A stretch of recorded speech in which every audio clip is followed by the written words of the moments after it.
Hello అండి, నమస్తే. నేను మీ Anitha. Welcome to my channel. ఇది చూస్తున్నారు కదండి, ఇదేం ఆకుకూర తెలుసా మీకు? తెల్ల గల్జేరు అంటారండి.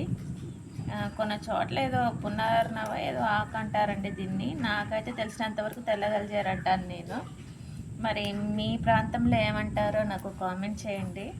ఇది మెయిన్గా ఇది దేనికంటే మన కిడ్నీలకి బాగా పనిచేస్తుందండి. ఇది తెల్ల గల్జేరు, తెల్ల గల్జేరి. ఈ ఆకుకూర మంచిగా చక్కగా ఫ్రై లాగా చేసుకోవచ్చు, పప్పులో కూడా పెట్టుకోవచ్చు అండి. ఇది ఈ ఆకుకూర మెయిన్ ఏంటంటే కొంచెం ఆరోగ్యపరంగా బాగుంటుందని, కిడ్నీలకి మంచిగా పనిచేస్తుందని అంటారండి.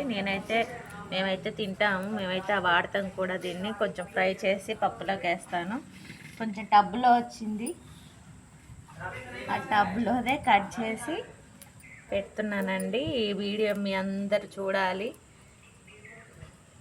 ఈ వీడియో మీరు చూడాలని. తెల్ల గల్జేరు ఎలా ఉంటుందని కొంతమందికి తెలుసు, కొంతమందికి తెలియదండి. అందుకే ఈ వీడియో తీస్తున్నానండి. చూడండి, వీటి ఆకులు ఇలా ఉంటాయండి. ఇది మీకు దొరకటం కష్టమేమి కాదు, ఎక్కడ పడితే అక్కడ మొలిచేస్తుంది. కాకపోతే ఇందులో ఇంకొక రకం కూడా ఉంటుందండి, ఎర్రది ఉంటుంది. సో ఎర్రదానికంటే ఇది తెల్లది చాలా బాగా పనిచేస్తుందండి. దీని కాడ ఇలా ఉంటుంది, ఈ తెల్ల కాడ. ఈ కాడని బట్టి మనం గుర్తుపట్టాలండి తెల్ల గల్జేరు అని.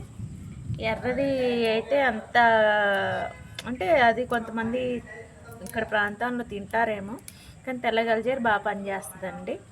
ఒకసారి చూడండి, మీ దగ్గర కూడా ఏమన్నా ఉంటే కనుక ఒకసారి ట్రై చేసి చూడండి. ఓకేనా ఫ్రెండ్స్? ఈ వీడియో కనుక మీకు నచ్చితే కనుక లైక్ చేయండి, నా ఛానల్ని సబ్స్క్రైబ్ చేసుకోండి, కామెంట్ తప్పనిసరిగా చేయండి. Thank you for watching.